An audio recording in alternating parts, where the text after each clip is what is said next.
히브리서 제5장 1절부터 14절까지 읽겠습니다. 대제사장마다 사람 가운데서 취한 자이므로 하나님께 속한 일에 사람을 위하여 예물과 속죄하는 제사를 드리게 하나니 저가 무식하고 미혹한 자를 능히 용납할 수 있는 것은 자기도 연약에 쌓여 있음이니라. 이러므로 백성을 위하여 속죄제를 드림과 같이 또한 자기를 위하여 드리는 것이 마땅하니라. 이 종귀는 아무나 스스로 취하지 못하고 오직 아론과 같이 하나님의 부르심을 입은 자라야 할 것이니라. 또한 이와 같이 그리스도께서 대제사장 되심도 스스로 영광을 취하심이 아니요 오직 말씀하시는 이가 저더러 이르시되 너는 내 아들이니 내가 오늘날 너를 낳았다 하셨고, 또한 이와 같이 다른 데에 말씀하시되 네가 영원히 멜기세덱의 반차를 쫓는 제사장이라 하셨으니 그는 육체에 계실 때에 자기를 죽음에서 능히 구원하실 이에게 심한 통곡과 눈물로 강구와 소원을 올렸고 그의 경외하심을 인하여 들으심을 얻었느니라. 그가 아들이시라도 받으신 고난으로 순종함을 배워서 온전하게 되었은즉 자기를 순종하는 모든 자에게 영원한 구원의 근원이 되시고 하나님께 멜기세덱의 반차를 쫓은 대제사장이라 칭하심을 받았느니라. 멜기세덱에 관하여는 우리가 할 말이 많으나 너희의 듣는 것이 두나무로 해석하기 어려우니라. 때가 오래므로 너희가 마땅히 선생이 될 터인데 너희가 다시 하나님의 말씀의 초보가 무엇인지 누구에게 가르침을 받아야 할 것이니 젖이나 먹고 단단한 식물을 못 먹을 자가 되었도다. 대저 젖을 먹는 자마다 어린아이니 의의 말씀을 경험하지 못한 자요. 단단한 식물은 장성한 자의 것이니 저희는 지각을 사용함으로 연단을 받아 선악을 분별하는 자들이니라. 지금 계속해서 그 히브리 기자가 하고 있는 이야기는 예수님은 선지자보다 뛰어난 분이시고 예수님은 모세보다 뛰어난 분이시고 예수님은 천사보다 뛰어난 분이시고 또 예수님은 대제사장보다 뛰어난 분이시다. 그리고 예수 그리스도는 그분이 대제사장의 역할을 하시기 위해서 우리에게 오신 분이시다. 그리고 예수님이 대제사장이기도 하셨지만 우리의 참된 왕이기도 하셨다. 이제 이런 이야기를 여기서 하고 계신 거예요. 그래서 이제 구체적으로 이 히브리서 5장에는 예수님이 대제사장의 직분을 넘겨받으셨다. 그리고 동시에 예수님은 왕이셨다. 이것을 말씀하고 싶었던 것입니다. 그 사울 왕이 제사를 드렸을 때 그 사무엘에게 책망을 받았잖아요. 그래서 이 왕은 왕의 역할이 있고 제사장은 제사장의 역할이 있었단 말입니다. 그런데 예수님은 왕이기도 하시고 제사장이기도 하셔야만 했단 말이에요. 그래야 예수님이 한 분이시라야 우리의 온전한 구원의 근원이 되실 수 있기 때문입니다. 자, 그래서 예수님은 유대 자손으로, 유다 자손으로 오셨단 말입니다. 근데 원래 이 제사장은 레위 지파 사람이라야 제사장이 될 수가 있거든요. 원래 유다 지파에 속한 사람은 절대 제사장이 될 수 없단 말이에요. 그런데 예수님은 왕이시고 또한 제사장으로 우리에게 오셨다. 이것을 이제 완벽하게 증명하기 위해서 여기 우리가 지금까지 못 들어본 이상한 이름을 가진 한 분이 갑자기 등장합니다. 이제 그분이 누구냐면은 멜기세덱이라는 분이 여기에 등장을 합니다. 이 멜기세덱이라는 분은 사실 이렇게 우리가 잘 알지 못하고 성경에서도 히브리서에 한번 나오고 시편에 한번 나오고 창세기 14장에 한번 나옵니다. 이렇게 그 창세기, 시편, 히브리서 여기에 잠깐 등장하는 멜기세덱이라는 분이 나오는데 이 멜기세덱이라는 분이 나와야 예수님은 왕이시며 제사장이심이 완벽하게 증명이 될 수 있거든요. 왜냐하면은 이 멜기세덱이라는 분이 바로 왕이며 동시에 제사장이셨던 분이기 때문입니다. 예? 그러니까 이 레위 지파의 그 계보를 따른 그런 제사장은 왕이 될 수는 없어요. 근데 멜기세덱은 왕이시요 제사장이셨기 때문에 멜기세덱의 계통을 따른 제사장이 되고 멜기세덱의 계통을 따라야 예수님은 왕이시며 제사장으로서의 역할을 하실 수 있기 때문입니다. 그래서 여기 히브리서 5장에는 멜기세덱이 등장합니다. 5장 1절에 대제사장마다 사람 가운데서 취한 자이므로 하나님께 속한 일에 사람을 위하여 예물과 속죄하는 제사를 드리게 하나니. 자, 이제 우리는 이렇게 개인적으로 성경을 여러분이 읽고 거기서 하나님의 마음을 느끼고 이런 것을 함께 지금 훈련하는 거예요, 여러분. 이런 훈련이 굉장히 중요합니다. 사실 믿음의 훈련이나 뭐 경건에 이르는 훈련이나 신앙 훈련이라는 것은 가장 기본이 말씀 안에서 하나님의 마음을 발견하는 겁니다. 흙에서 금을 캐내듯이 이 말씀 안에 우리를 향한 하나님의 마음을 발견하는 것은 정말 중요한 일이죠. 여기 보니까 대제사장마다 사람 가운데서 취한 자들이었다. 그래서 그 대제사장이 사람 가운데 취해졌지만 그가 하나님께 속한 일을 했는데 그 일이 무엇이냐면 사람을 위하여 예물과 속죄하는 제사를 드리게 되었다 그 말이에요. 그러니까 이 대제사장은 바로 하나님과 사람을 화목하게 하는 일을 하는 역할을 했다. 이 사람 편에서 하나님을 향하여 나아가는 자가 제사장의 임무였습니다. 하나님과 사람을 화목하게 하는 중보자의 역할을 했다 그 말입니다. 그런데 2절 저가 무식하고 미혹한 자를 능히 용납할 수 있는 것은 자기도 연약에 쌓여 있습니다. 여기서 말하는 이 저는 사람에게서 취함을 받은 대제사장을 말합니다.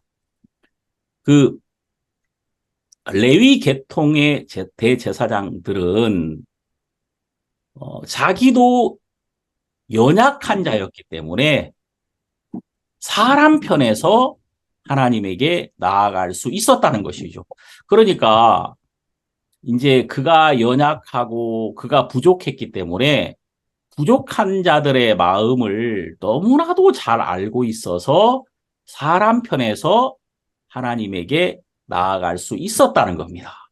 사람에게서 취하신 사람의 몸을 입고 있는 이 대제사장은 우리에게 유익한 거죠. 왜냐하면은 우리 사정을 너무나도 잘 알고 있으니까 여기 있는 것처럼 무식하고 미혹한 자를 능히 용납할 수 있었던 것은 자기도 연약에 쌓여 있음이니라. 우리가 이 말씀 안에서 이 육체를 입은 예수 그리스도는 바로 이렇게 그분이 연약한 몸을 입으신 것은 무식하고 미혹한 자를 용납하기 위함이었다는 사실도 여기서 좀 느낄 수가 있는 것이죠. 레위 계통의 대제사장들은 그들 자신도 연약했기 때문에 그가 하나님과 우리를 온전히 화목시키기에는 무리가 있었다.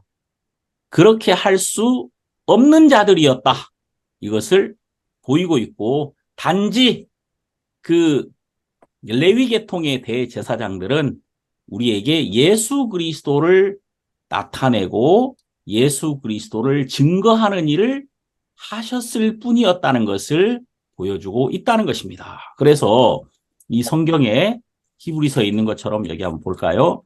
히브리서 10장 1절에 있는 것처럼 율법은 장차 오는 좋은 일의 그림자요 참 형상이 아니므로 이 율법은 예수 그리스도를 증거해 주는 것이지 이것이 참 형상은 아니다. 실제의 것은 아니다. 이렇게 말씀하고 있다는 겁니다. 자, 그 다음에 다시 히브리서 5장 3절.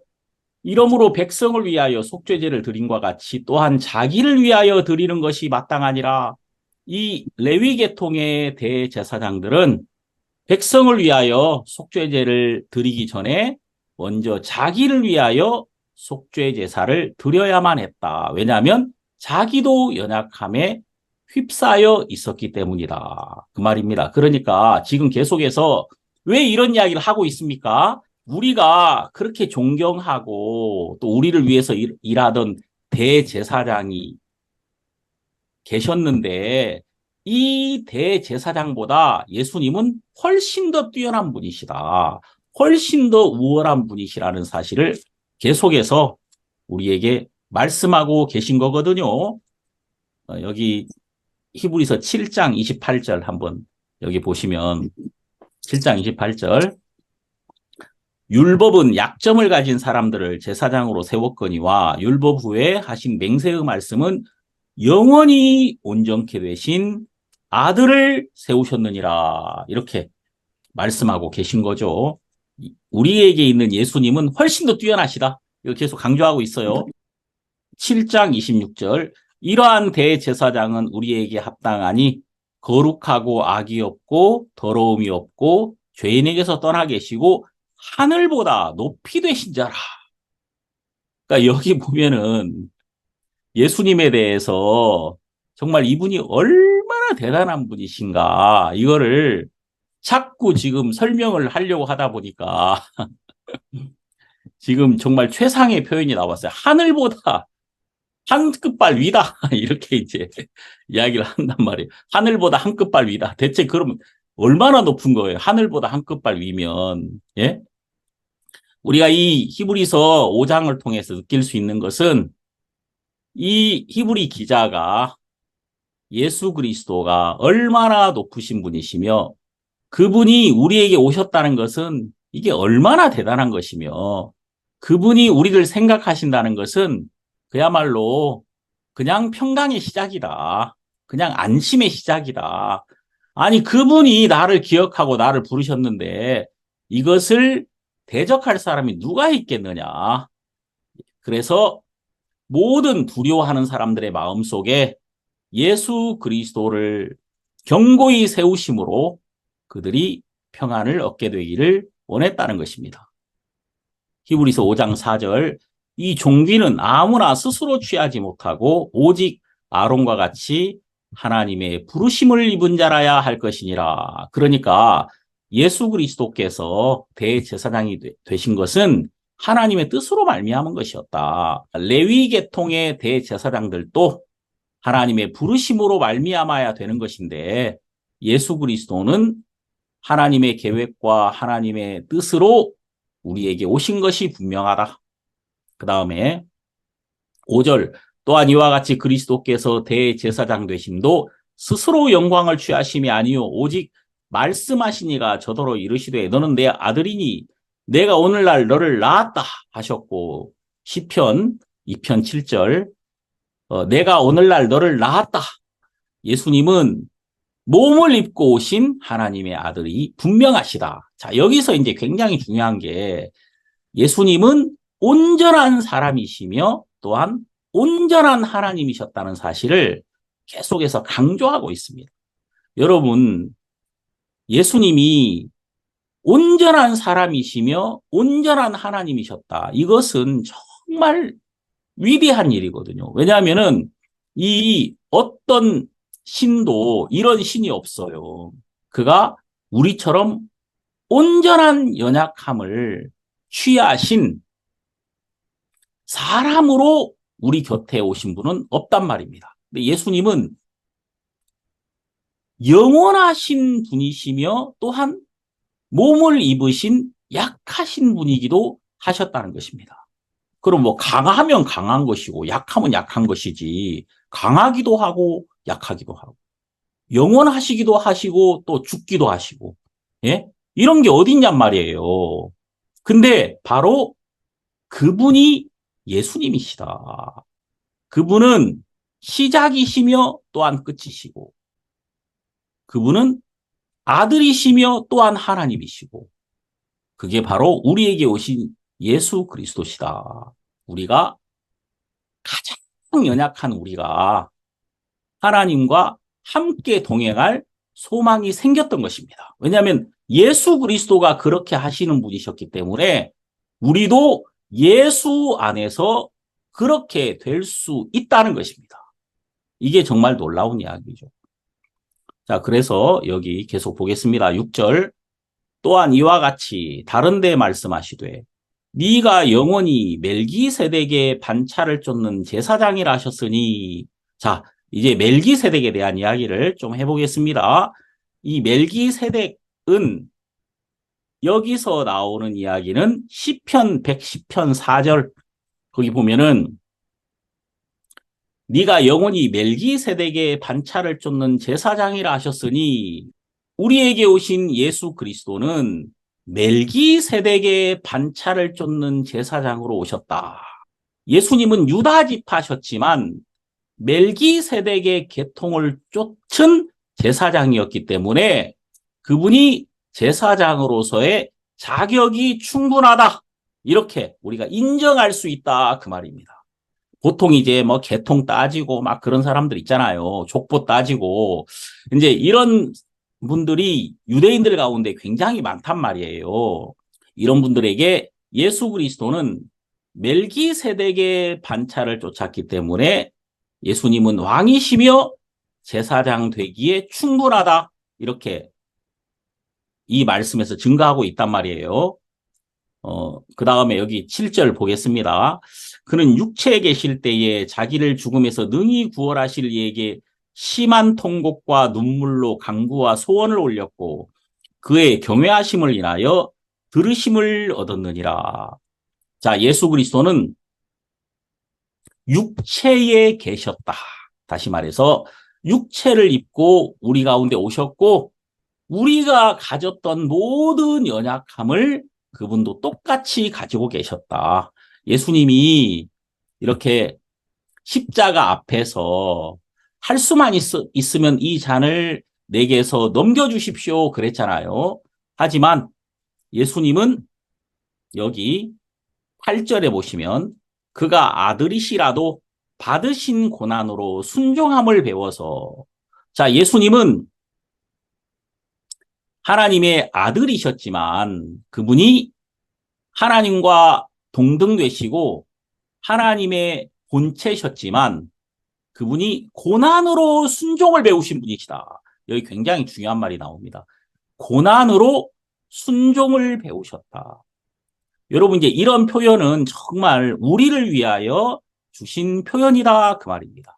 예수님은 본을 보이심으로 우리로 예수님을 따라오게 하셨고 그리고 예수님이 능히 육체를 입고 고난으로 순종을 배우심으로 우리도 예수님과 똑같이 우리가 이 땅에서 비록 고난을 받지만 이 고난을 통하여 하나님께 순종을 배우며 또 예수 그리스도와 똑같은 삶을 살 수 있도록 예수 그리스도는 우리를 이끌고 있다는 사실을 우리가 여기서 발견할 수가 있는 것이죠. 자, 9절로 넘어가겠습니다. 온전하게 되었은즉 자기를 순종하는 모든 자에게 영원한 구원의 근원이 되시고 자, 예수님은 하나님께 순종하심으로 영원한 구원의 근원이 되셨다. 로마서 5장에 보면 한 사람의 순종치 아니함으로 많은 사람이 죄인 된 것 같이 한 사람의 순종하심으로 많은 사람이 의인이 되리라 이렇게 말씀하셨죠. 자, 그런 것처럼 예수 그리스도는 그분의 십자가에서 순종하심으로 모든 자에게 영원한 구원의 근원이 되셨다.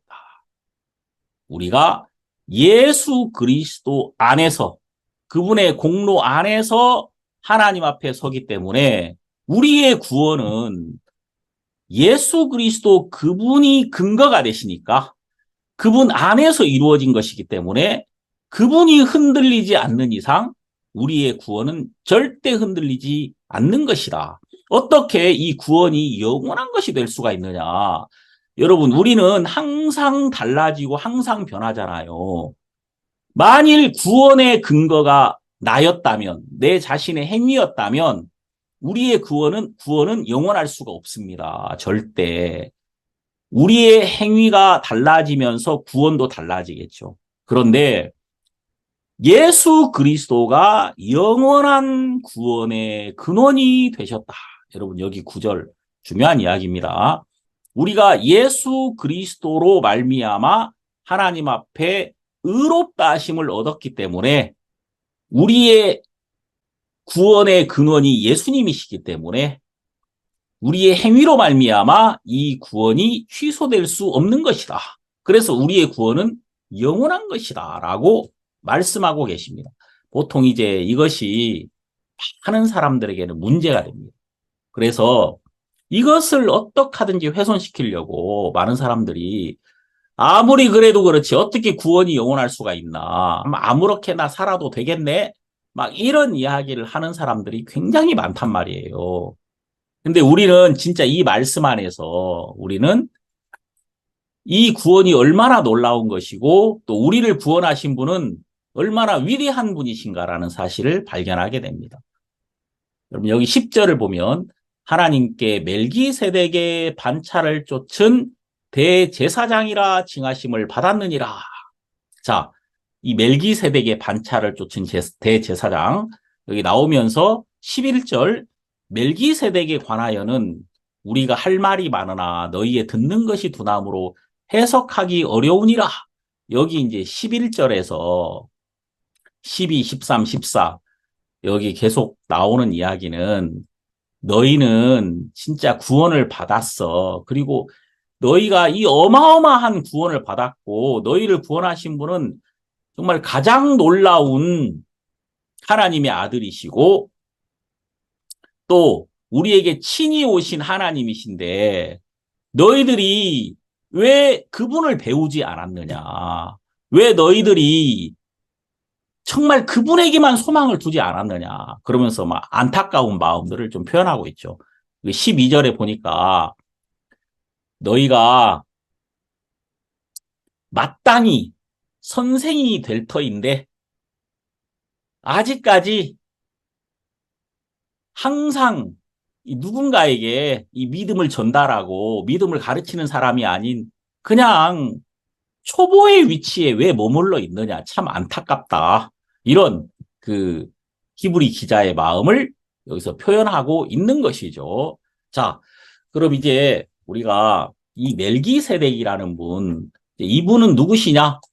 우리 7장 1절을 좀 보겠습니다. 히브리서 7장 1절. 이 멜기세덱은 살렘 왕이요. 자, 첫 번째, 이 멜기세덱은 살렘 왕이다. 이 살렘이라는 것은 평강이란 말이죠. 유대인들이 인사할 때 살롬 그러잖아요. 이 살롬, 살렘 같은 의미예요. 평화라는 말이죠. 너희에게 평화가 있을지어다. 그래서 여기 살렘 왕이라고 한 것은 예루살렘의 왕이다라는 그런 의미로 볼 수도 있단 말이에요.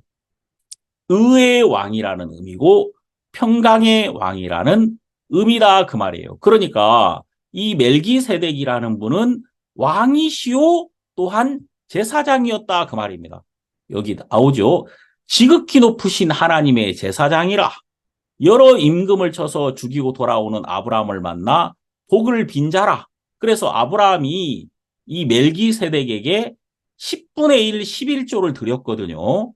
그래서 여기 2절에 보니까 아브라함이 일체 10분의 1을 그에게 나눠주니라. 그 이름을 번역한 즉 첫째 의의 왕이요 또 살렘 왕이니 곧 평강의 왕이요. 자, 여러분, 이 멜기세덱은 어떤 분이냐? 첫 번째 의의 왕이고 두 번째 하나님의 제사장이요. 제사장이니까 아브라함에게 10분의 1, 11조를 받았단 말이에요. 그리고 이분은 자, 3절 족보가 없었다. 이 족보가 없었고 또 시작한 날도 없고 생명의 끝도 없어 하나님 아들과 방불하여 항상 제사장으로 있느니라. 하나님에게 속한 특별한 제사장이었다. 또한 특별한 왕이었다. 이 멜기세덱이라는 분이 등장하심으로써 예수 그리스도는 멜기세덱의 계통을 따른 왕이요 제사장이셨다는 사실을 분명하게 하고 있는 것이죠. 아주 명백하게 예수 그리스도 그분이 하나님의 아들이시며 제사장이시며 왕이기에 아무런 손색이 없으셨다는 것을 우리에게 증거하고 있다는 겁니다. 그래서 이제 우리는 이 예수 그리스도로 말미암아 온전히 하나님께 속한 자가 되었으며 또 하나님 안에 있는 모든 것을 누릴 수 있는 그런 큰 복을 입은 자들이 되었다. 우리가 이 몸은 땅에 속해 있지만 우리의 신분은 온전히 하늘에 속한 자가 되었다는 사실을 우리에게 말씀해주고 계십니다. 자, 우리 마지막으로 성경 한 구절 보고 마치겠습니다. 베드로전서 2장 9절 오직 너희는 택하신 족속이요 왕 같은 제사장들이요 거룩한 나라요 그의 소유된 백성이니 이는 너희를 어두운 데서 불러내어 그의 기이한 빛에 들어가게 하신 자의 아름다운 덕을 선전하게 하려 하심이라. 10절 너희가 전에는 백성이 아니더니 이제는 하나님의 백성이요 전에는 긍휼을 얻지 못하였더니 이제는 긍휼을 얻은 자니라. 정말 놀라운 것은 예수 그리스도만 왕이요 제사장인 것이 아니라 이제 우리도 예수 안에서 똑같이 왕이요 제사장이 된 것이다. 예수님과 똑같은 아들의 명분을 얻음으로써 우리는 예수 그리스도처럼 왕 같은 제사장이요 거룩한 나라요 그의 소유된 백성이 되었다. 그래서 이게 얼마나 진짜 감사한 일입니까? 이게 진짜 복권 당첨된 것보다도 이게 훨씬 큰 거라니까요. 이게 뭐 이번에 미국에 로또 당첨되면은 뭐 완전히 뭐 세계 최강 부자 된다 하더라고요. 근데 그 로또 당첨된 것보다도 여러분들이 이 베드로전서 2장 9절 하나를 얻은 것이 훨씬 더 크고 복된 것이다. 아멘? 이렇게 여러분이 마음에 믿고 감사하시기 바랍니다. 기도하겠습니다. 하나님 아버지 고맙습니다. 우리를 죄에서 구원하시고 우리에게 영원한 의가 되어주신 주님께 감사드립니다. 우리가 이제 예수 그리스도로 말미암아 왕 같은 제사장이 되어서 하나님을 섬기며 또 하나님과 함께 모든 것을 다스리며 누리는 그런 큰 복을 입었습니다.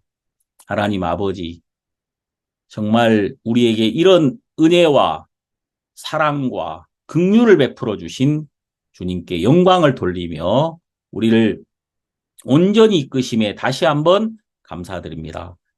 우리 모든 성도들 오늘 또 지켜주시고 또 우중에 또 많은 더위와 위험 속에서 하나님께서 안정케 하시고 하나님의 은혜를 베푸소서. 우리 주님께 감사드리며 예수님 이름으로 기도드립니다. 아멘. 오늘은 히브리서 6장 1절에서 20절까지 읽고 말씀 나누겠습니다. 제가 읽습니다. 그러므로 우리가 그리스도도의 초보를 버리고 죽은 행실을 회개함과 하나님께 대한 신앙과 세례들과 안수와 죽은 자의 부활과 영원한 심판에 대한 교훈의 터를 다시 닦지 말고 완전한 데에 나아갈지니라. 하나님께서 허락하시면 우리가 이것을 하리라. 한 번 비춤을 얻고 하늘의 은사를 맛보고 성령에 참여한 바 되고 하나님의 선한 말씀과 내세의 능력을 맛보고 타락한 자들은 다시 새롭게 하여 회개케 할 수 없나니 이는 자기가 하나님의 아들을 다시 십자가에 못 박아 현저히 욕을 보임이라. 땅이 그 위에 자주 내리는 비를 흡수하여 밭가는 자들의 쓰기에 합당한 채소를 내면 하나님께 복을 받고 만일 가시와 엉겅퀴를 내면 버림을 당하고 저주함에 가까워 그 마지막은 불사름이 되리라.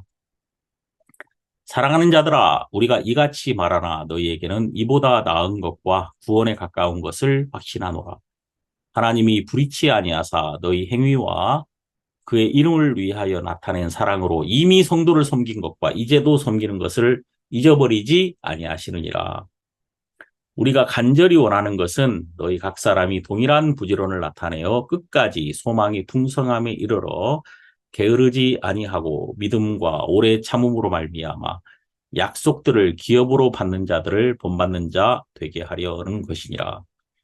하나님이 아브라함에게 약속하실 때에 가리켜 맹세할 자가 자기보다 더 큰 이가 없으므로 자기를 가리켜 맹세하여 가라사대 내가 반드시 너를 복주고 복주며 너를 번성케 하고 번성케 하리라 하셨더니 저가 이같이 오래 참아 약속을 받았느니라.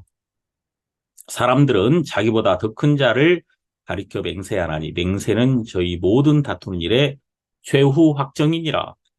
하나님은 약속을 기업으로 받는 자들에게 그 뜻이 변치 아니함을 충분히 나타내시려고 그 일에 맹세로 보증하셨나니 이는 하나님이 거짓말을 하실 수 없는 이 두 가지 변치 못할 사실을 인하여 앞에 있는 소망을 얻으려고 피하여 가는 우리로 큰 안위를 받게 하려 하심이라. 우리가 이 소망이 있는 것은 영혼의 닷 같아서 튼튼하고 견고하여 휘장 안에 들어가나니 그리로 앞서 가신 예수께서 멜기세덱의 반차를 쫓아 영원히 대제사장이 되어 우리를 위하여 들어가셨느니라. 20절 말씀까지 읽었습니다. 히브리서 6장은 정말 많은 사람들이 참 이해하기 어렵다 이렇게 질문하고 또 의심을 가지는 분들이 많이 있는데 여러분들이 오늘 이 말씀을 들으면 이것은 의심하고 우리를 난해하게 하는 이야기가 아니라 오히려 믿는 자들에게 위로가 되고 믿는 자들에게 힘을 주는 그런 이야기라는 사실을 여러분이 알게 될 것입니다. 자, 먼저 1절부터 본다면 그러므로 우리가 그리스도도의 초보를 버리고 죽은 행실을 회개함과 하나님께 대한 신앙과 세례들과 안수와 죽은 자의 부활과 영원한 심판에 관한 교훈의 터를 다시 닦지 말고 완전한 데에 나아갈지니라. 자, 그러니까 그리스도도의 초보, 그러니까 너희가 처음에 거듭났단 말입니다. 우리가 이 큰 구원을 받은 것이죠. 예수님이 우리에게 새롭고 산 길이 되었습니다. 이것은 우리가 이 진리를 받을 때, 처음에 구원받을 때 우리에게 온전히 이루어지는 그런 변할 수 없는 사실입니다.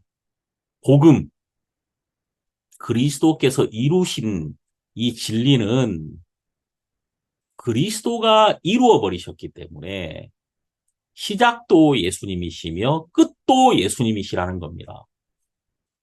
이 분명한 복음은 흔들릴 수도 없는 것이고 변할 수도 없는 것이고 영원히 온전한 것입니다.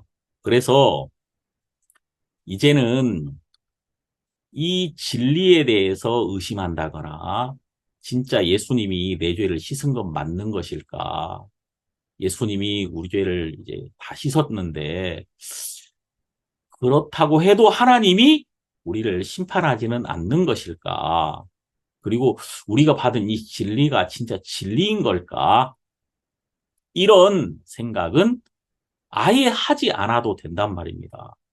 많은 사람들이 이렇게 의심하고 이렇게 혼돈하는 사람들의 특징은 무엇이냐면 정확한 진리가 마음에 임하여 믿음으로 화합하지 않았기 때문이란 말이에요. 회개와 또 신앙과 세례와 안수와 또 부활과 심판과 이러한 이 복음의 핵심 진리 말입니다. 이 핵심 진리는 변하지도 않으며 흔들리지도 않는 것이니까 너희들이 예수 그리스도를 받았다면 그리스도가 우리의 터가 될 거란 말이에요. 기초가 되는 것이죠. 그러면 이제 이 기초가 이미 그리스도가 닦아 놓았는데 내가 이 기초를 다시 닦을 필요가 없단 말입니다. 그래서 이제 이 흔들리지 않는 터 위에서 너희가 완전한 대로 나아가라 말씀하고 계신다는 거예요. 여기 4절부터 본다면 한 번 비춤을 얻고 하늘의 은사를 맛보고 성령에 참여한 바 되고 하나님의 선한 말씀과 내세의 능력을 맛보고 타락한 자들은 다시 새롭게 하여 회개케 할 수 없나니 이는 자기가 하나님의 아들을 다시 십자가에 못 박아 현저히 욕을 보임이라. 어떤 사람들은 이 복음에 참여했는데 복음에 참여한 후에 이 복음을 버리더라 그 말이에요. 로마에서 말입니다. 이제 기독교를 그리스도교를 인정해주지 않고 유대교는 인정을 해줬단 말이에요. 유대교. 그러다 보니까 유대인들이 그냥 유대교로 돌아가는 경우가 있었다는 겁니다. 그래서 문제는 그들이 이 핍박이나 환란이 두려워서 예수님을 버리는 것이 아니고 그들이 진리가 정확하지 않기 때문에 예수님을 버리고 떠나가더라 그 말입니다. 사실 그리스도인들에게 환란이나 핍박은 그들에게 있는 예수님을 더 크게, 더 강하게 그 마음에 부각시켜 주거든요. 깜깜한 밤이 되면 완전히 어두워지면은 빛이 안 보이는 게 아니라 땅을 보기는 어렵지만 하늘의 별을 보기는 너무 좋잖아요.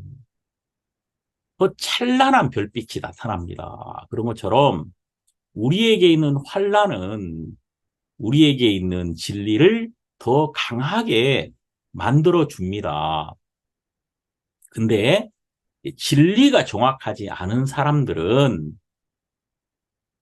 그들에게 환란이 오거나 고난이 왔을 때 그들이 쉽게 그들의 생각으로 돌아가 버리는 것을 볼 수가 있다는 것입니다. 실제로 많은 사람들이 이 진리를 버렸을 때 이 진리를 알고 지식을 가졌는데 이 진리를 버리게 되면 그들이 다시 이 믿음을 회복하기가 어려운 것이 사실입니다.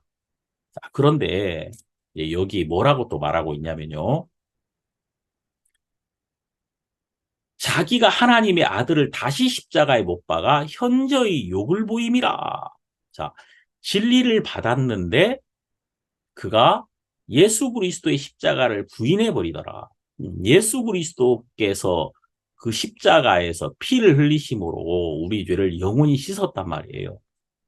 그런데 이제는 그 십자가에서 흘리신 예수 그리스도의 보혈을 헛되게 여기고 십자가에서 나의 죄를 영원히 씻어버리신 그리스도의 보혈을 무익한 것으로 그들이 여겼을 때 그들이 다시는 정죄에서 벗어날 수 없으며 또 그들의 마음을 억누르는 그 무거운 죄책감에서 결코 벗어날 수는 없는 것이란 말입니다.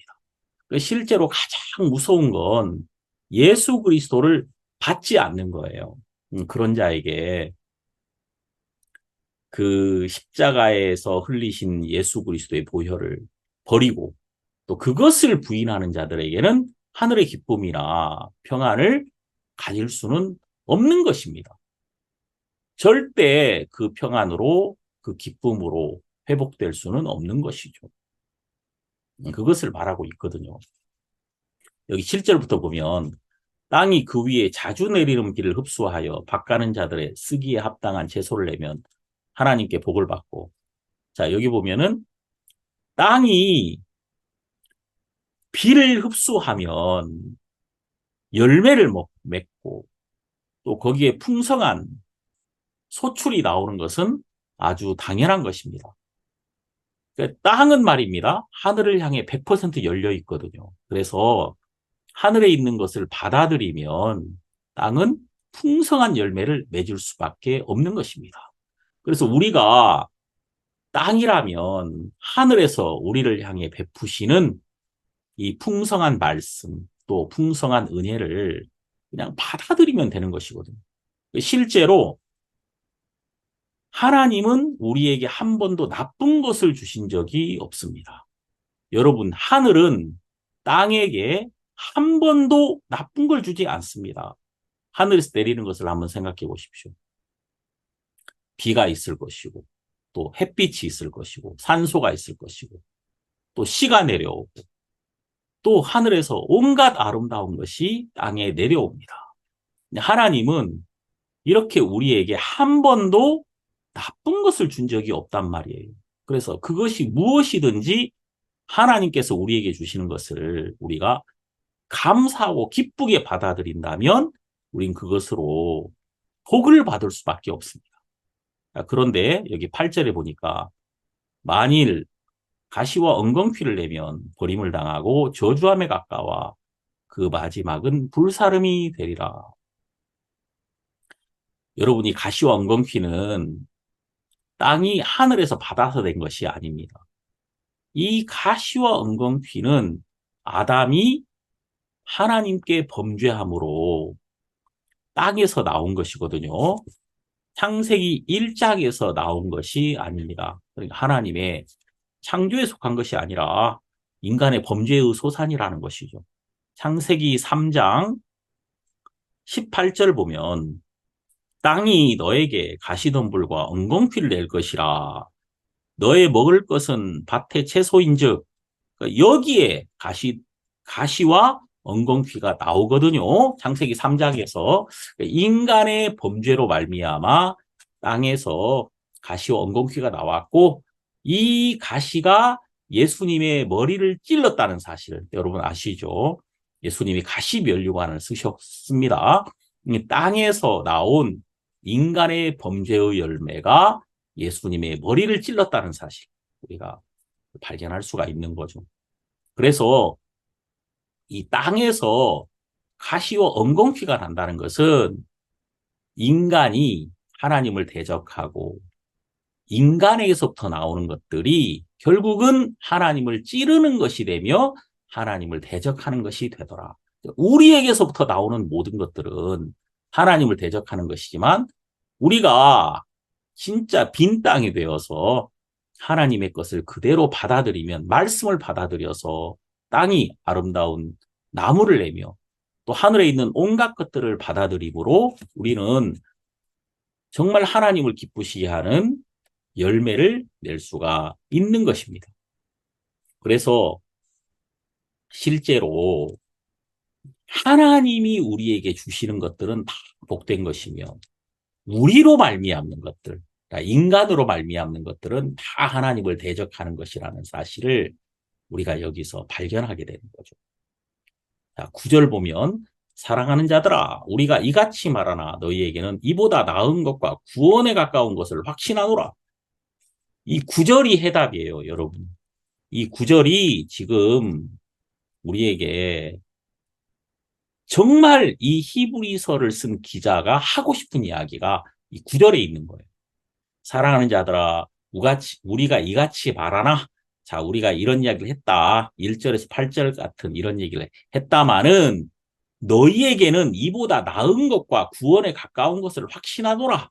그러니까 너희는 이와 상관없는 사람이라는 것을 내가 잘 알고 있다. 그런 말인 거예요. 그러니까 지금 많은 그리스도인들이 이제 아버지가 죽었을 수도 있었을 것이고 교회의 지도자가 이 핍박으로 순교를 당했을 수도 있었을 거고 또 많은 사람들이 이 큰 고난에 참여했을 것입니다. 그런데 이제 그들은 정말 그 고난을 받고 이런 환난을 받으면서 너무 기쁜 거예요. 감사하고. 그들이 이 고난을 받으니까 오히려 그들 삶에 그 하늘의 소망도 커지고 약속도 커지고 하나님께서 우리에게 주신 이 소망이 얼마나 크고 위대한 것인가. 정말 이것은 모든 것을 이기는 것이구나. 그리고 또 주님께서 우리에게 주신 그 약속이 우리를 이 핍박에서 두려움에서 능히 건져주시고 구원해 주시더라는 것입니다. 이런 사실을 그들이 발견했다는 것이죠. 그래서 여기 너희에게는 이보다 나은 것과 실제로 너희는 완전한 데 나아가고 있다. 실제로 너희는 이제 그리스도의 완전한 구원의 터에서 또 하늘나라의 상급을 향하여 또 하나님께서 일하시는 새로운 세계를 향하여 너희들은 나아가고 또 하나님께서 너희들을 순간순간 모든 어려움에서 건져내시는 것을 너희들이 발견했고 또 나도 그렇게 알고 있다. 이렇게 지금 여기서 말하고 있는 거죠.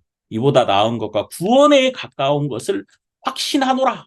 여러분 여기서 구원에 가깝다는 것은 하나님께서 너희들을 모든 부분에서 능히 건져내신다 그 말입니다. 그리고 실제로 우리가 받고 있는 이런 모든 고난들 있잖아요.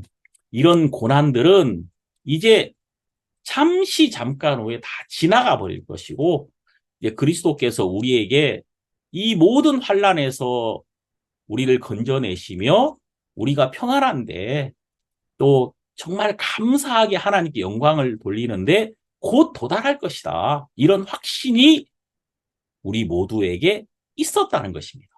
그러니까 여기 구절이 진짜 반전이죠. 반전. 이렇게 말해놓고 너희들 중에 이런 사람 아무도 없잖아. 이제 이렇게 이야기하고 있는 거예요. 그래서 성경을 이 끝까지 읽어봐야 돼요. 참 감사한 말씀입니다. 그래서 지금 이 말씀은 오히려 이런 그 많은 고난을 받은 자들에게 진짜 우리 가운데 이 진리를 버리는 자가 없고 또 다시 돌아가는 자들이 없다는 것에 대해서 이 정확한 진리 안에 들어온 자가 이 진리를 버리는 자들이 없더라 그 말입니다. 이런 사실을 더 확고하게 그 마음에 세워주는 것이죠.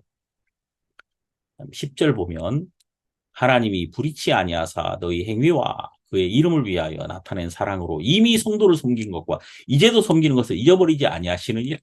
그러니까 하나님이 이미 너희들이 성도를 섬기고 있고 또 지금도 성도를 섬기고 있다는 것. 그리고 이 교회 안에서 서로 소통하며 또 믿음으로 하나가 되어 있다는 것.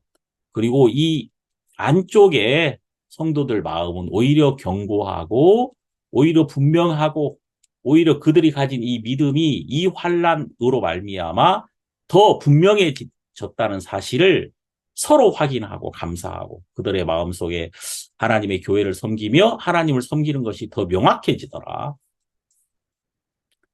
자, 그리고 이제 이런 것들이 하나님이 그가 우리를 향하여 약속하신 이 약속이 분명하게 이루어지고 있다는 사실을 우리는 발견하게 된다. 11절 보면 우리가 간절히 원하는 것은 너희 각 사람이 동일한 부지런을 나타내어 끝까지 소망의 풍성함이 이르러. 참 여러분 여기 보니까 이 부지런함, 소망의 풍성함, 그리고 믿음, 오래 참음 이런 이야기들이 나오잖아요. 이게 성령의 열매 아닙니까? 우리에게 많은 환난은 우리 안에 성령의 열매를 더 활발하게 해주시더라. 여기 11절에 우리가 간절히 원하는 것은 너희 각 사람이 동일한 부지런함을 나타내요. 그러니까 실제로 그 교회가 핍박을 받잖아요. 그러면은 이 모든 몸이 균등하게 된다는 것입니다. 모든 성도들이 같은 믿음을 향하여 같은 방향으로 같은 열심으로 달려가게 되더라. 실제로 이렇게 되더라고요. 시험 받는 자가 이제 시험 받는 데서 벗어나서 하나님을 섬기게 해주는 것이 오히려 이 환난이나 핍박입니다. 그리고 소망의 풍성함에 이르러 참 이 소망은 우리를 절대 부끄럽게 하지 않습니다. 우리가 이 두 가지가 있다는 거 아시죠? 욕망과 소망. 욕망은 내가 이루어야 되는 것이 욕망이고, 욕망은 가질수록 피곤한 거예요. 소망은 하나님이 이루어 주시는 겁니다. 그래서 소망을 가지면 가질수록 우리는 힘이 생기죠. 그 믿음의 선진에게만 있었던 열매가 우리에게도 함께 주어지는 것을 알게 되죠. 우리가 이 나무에도 보면은 가지에 열매가 맺으면은 한 가지 열매가 맺으면은 그 맞은편 가지에도 똑같은 열매가 맺는 거 아니겠습니까? 자, 그 다음에 13절부터 보면 하나님이 아브라함에게 약속하실 때에 가리켜 맹세할 자가 자기보다 더 큰 이가 없으므로 자기를 가리켜 맹세하여 가라사대 내가 반드시 너를 복주고 복주며 너를 번성케 하고 번성케 하리라 하셨더니 저가 이같이 오래 참아 약속을 받았느니라. 지금 여기 보면은 여기 맹세라는 말이 나타납니다. 멜기세덱의 반차를 쫓은 예수 그리스도를 영원한 제사장으로 세우실 때 맹세하신 그 맹세와 연결되는 이야기라는 것을 우리가 여기서 발견할 수가 있거든요. 이 성경에 시편 110편 4절에 보면은 하나님이 맹세하셨거든요. 예수 그리스도를 멜기세덱의 반차를 쫓는 영원한 제사장으로 세우신다는 맹세를 하신 겁니다. 그러니까 하나님이 한 번 말씀하셨으면 그리고 그분이 맹세하셨다면 그것은 절대 변할 수 없고 반드시 그렇게 될 수밖에 없다. 자, 하나님은 아브라함에게 약속하시고 맹세하셨습니다. 자, 하나님이 말씀하셨으면 그 자체가 사실이란 말이에요. 하나님 말씀하셨으니까. 근데 이 인간들이 하도 안 믿어주니까 하나님이 약속하시고 맹세하셨단 말입니다. 근데 맹세할 때는 우리가 보통 이제 뭐 사람 간에 얘기할 때 나 거짓말 아니야. 나 이거 우리 아버지 이름을 두고 맹세할게. 보통 이렇게 하잖아요. 맹세할 때는 나보다 큰 자를 가리켜 맹세합니다. 여기 나오죠. 16절에 사람들은 자기보다 더 큰 자를 가리켜 맹세하나니 맹세는 저희 모든 다투는 일에 최후 확정이니라. 그러니까 이렇게 맹세를 딱 하게 되면은 더 이상 의심하는 사람이 의심을 할 수 없게 된단 말이에요. 맹세가 딱 나왔을 때 이게 최후 확정입니다. 이제 더 이상 너의 말은 토를 달 수 없겠구나. 네가 한 말은 분명히 지켜지겠구나. 이렇게 사람들이 생각을 할 거라는 거죠. 그럼 하나님이 그분이 약속하신 것이 틀림없는 사실이지만 이 약속을 듣는 사람, 받는 사람들에게 더 큰 확신을 주시려고 하나님이 맹세를 했는데 자기보다 더 큰 자를 두고 맹세해야 되는데 하나님보다 큰 자가 없으니까 자기의 이름으로 맹세하셨다 그 말입니다. 자기 이름으로. 그래서 이제 하나님이 여기 17절에 보니까 하나님은 약속을 기업으로 받는 자들에게 그 뜻이 변치 아니함을 충분히 나타내시려고 그 일에 맹세로 보증하셨나니 하나님이 맹세로 보증하셨다 이 말입니다. 이 보증도 그렇잖아요. 보증도 나보다 가난한 사람을 가지고 보증할 수는 없잖아요. 내가 은행에서 돈을 빌릴 때 보증인을 세울 때는 나보다 훨씬 더 돈 많은 사람으로 보증인을 세워야 되는 것처럼 하나님은 하나님보다 더 부자가 없으니까 하나님의 약속을 세우실 때 맹세로 보증하셨다. 그러니까 자기 자신이 맹세하는 자가 되었고 자기 자신이 보증인이 되었다 그 말이에요.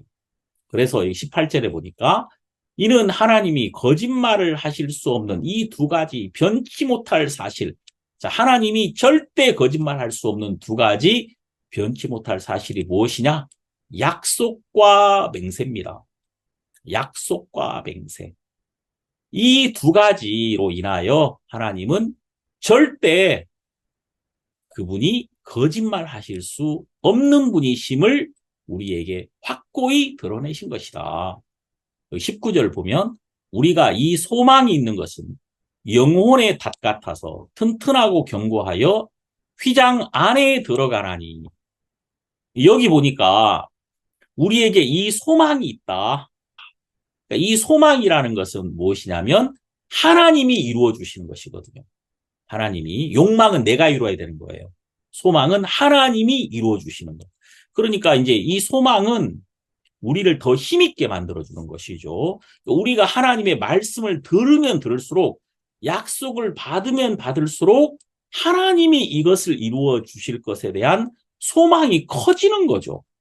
하나님은 여러분과 저에게 영원한 제사장이신 예수 그리스도를 주신 겁니다. 그리고 이제 이 예수 그리스도는 우리를 하나님에게로 온전히 인도하는 흔들릴 수 없는 대제사장이 된 것이다. 이 멜기세덱의 반차를 쫓는 영원한 대제사장이 되셔서 우리를 하나님 앞으로 직행하게 하신 것이다. 이런 사실을 여기서 볼 수 있는 거죠. 여기 보니까 19절에 우리가 이 소망이 있는 것은 영혼의 닷 같아서 튼튼하고 견고하여 휘장 안에 들어가나니. 여기 영혼의 닻이 무엇이냐? 바로 이분이 예수 그리스도시라는 것을 알 수 있죠. 멜기세덱의 반차를 쫓는 영원한 대제사장, 바로 이분이 우리의 영혼의 닻과 같은 분이시다. 여러분, 이 닻이라는 것은 이 갈고리 같은 것, 이것을 이제 닻을 내리면 이 배는 절대 흔들리지 않죠. 배가 제 아무리 큰 배라도 바람을 이기는 배는 없습니다. 바람 불면 떠내려가잖아요. 그러나 떠내려가지 않는 배가 있습니다. 그것이 닻을 내린 배거든요. 닻을 내린 배는 그 닻에 의하여 배가 견고히 잡혀있기 때문에 흔들릴 수는 있지만 떠내려가지는 않습니다. 자, 우리의 영원한 구원의 반석이 되신 분이 바로 예수 그리스도시고 우리를 붙들고 있는 분이 예수 그리스도십니다. 그래서 예수 그리스도와 탁 연결된 우리는 절대 떠내려가지 않는다. 여러분, 우리에게 이 약속이 있다는 것, 이 하나님이 우리에게 주신 약속은 우리의 영혼의 닻입니다. 이 소망의 닻이거든요. 그래서 우리를 흔들리지 않게 하고 그 약속 안에서 그 약속의 열매를 풍성히 누리게 만들어 줍니다. 그래서 여러분 여기 보니까 영혼의 닻이 우리를 견고하게 잡고 있기 때문에 이 튼튼하고 견고하여 휘장 안에 들어가나니, 이 휘장은 예수 그리스도께서 십자가에서 죽으실 때 위로부터 아래까지 찢어져 버린 휘장입니다. 여러분들이 오늘 기억해야 되는 것은 여러분들에게 이 소망에 닫힌 약속이 있다는 것입니다. 하나님의 약속을 의지한 여러분들은 흔들리지 않을 것입니다. 왜냐하면 여러분들은 약하지만 여러분들을 붙들고 있는 이 예수 그리스도가 결코 흔들리지 않기 때문에 여러분들의 구원도 흔들리지 않을 것이며 여러분들의 믿음도 흔들리지 않을 것이다 라고 이 성경에서 우리에게 말씀하고 계신다. 이 예수 그리스도는 여러분을 경고케 하며 풍성하게 하시는 여러분의 소망의 닻이라는 사실을 이 성경이 우리에게 증거하고 계십니다. 제가 히브리서 10장에서 좀 더 자세하게 여러분들에게 말씀을 전해드리겠습니다. 기도하겠습니다. 하나님 아버지 감사합니다. 우리에게 이 소망이 있는 것을 감사합니다.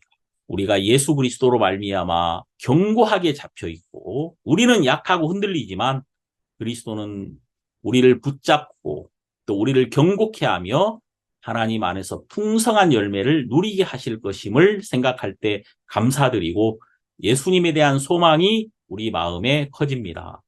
우리에게 이런 기쁨을 주신 주님께 영광을 돌리며 예수님 이름으로 기도드렸습니다. 아멘. 예, 감사합니다.